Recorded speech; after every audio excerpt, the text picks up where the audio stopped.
Hi everybody, this is Kevin Purcell for Notebooks.com, and I've got my MacBook Pro. This is the 15-inch model. Technically it's a 15.4-inch display, corner to corner, and this is a very fast computer. Now the tech specs say it should be. It's an Intel Core i7 processor running at 2 gigahertz. I got the slightly slower one, although that's hard to say with this. And when you look at the specs of it, it ought to be fast. It's got a 4 gigabyte memory. You can expand that to 8 if you want to. It also comes with a 500 gigabyte hard drive spinning at 5400 RPM, and I'll talk about that a little bit later. But the graphics inside it, it's an AMD Radeon HD 6490 graphics processor, 256 megabytes of video RAM, and also it's got switchable graphics with Intel HD Graphics 3000, and what that basically means is that the built-in or the integrated graphics are there for low-powered things when you don't need the high power.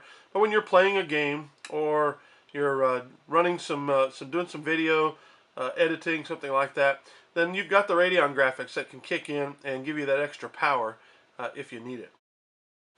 It's a fast computer, and I'm pretty pleased with it, with just a couple of minor exceptions that I'll share with you. Now, I told you I'd talk to you about the hard drive. This is one of the things that disappoints me about this, and that is that the hard drive is only 5400 RPM. So what I did is I actually popped the back off here, and I installed a brand new Seagate Momentus XT hybrid hard drive. Now what that is it's a hard drive that has sort of the best of both worlds. It's got the capacity of a regular hard drive. It's 500 gigabytes. It runs at 7200 RPM, so it's faster than a regular hard drive. And then the third thing is it has 4 gigabytes of SSD storage on there, and that's there sort of as a cache, and it puts most of the files that you use the majority of the time, the most used files, it puts it on that 4 gigabyte segment so that they're there for you, ready to pop open, ready to pop up and run a lot faster. And my experience has been that as I use the computer, it sort of learns what I'm doing, and it runs a lot faster, and that's the design of it. So it's given me some pretty good speed while also allowing me to have the capacity. Now, of course, I'd much rather have 512 megabyte SSD drive, but those things are over $1,000, and I'm not going to spend that kind of money on it.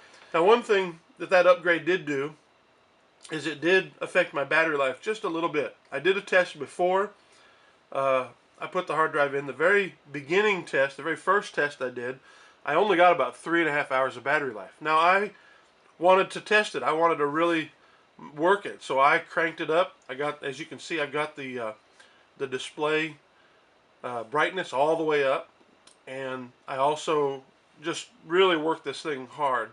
And so normally you wouldn't use it all out like that.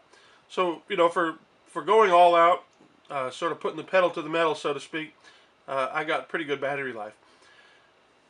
Unfortunately, using it under normal circumstances, it didn't get anywhere near the 7 hours. It was only about 4 hours, 4.5 hours. So what I did is I ran the Apple calibration of your battery, and the way you do that is you charge it all the way up, then you expend it all the way down. You let it sit for a while in that expended state where the battery is depleted. Then you charge it all the way up, let it sit charged for quite a while, and then after that you begin to use it. And you'll notice that after you've done that, your battery life will go up. Yesterday, even with the new hard drive, I popped open the computer a little before 8 o'clock in the morning, and I was going well into the lunch hour. It was about 1 o'clock, I think, before it finally died on me. I had the screen brightness set down to about 50 to 60%, which is a little bit higher than I think they run their battery tests at Apple. And so even with that faster hard drive, which does take a little more speed, a little more battery, I still was getting just over 5 hours of battery life, and that's pretty good. So with the other hard drive in it, I was getting, about the same, a little bit more, 5.5. Never did I get the 7 hours, but I'm not going to use a computer with the graphics, all the way down to here, which is, I think, how they're testing it. I was a little disappointed in that because Apple's been pretty accurate with their battery life. I'd like to know what specifications they had, how they had it set up while they run that. But you notice I do have a lot of programs running up here, so that's probably affecting battery life a little bit as well. But I'm pretty pleased with it other than that.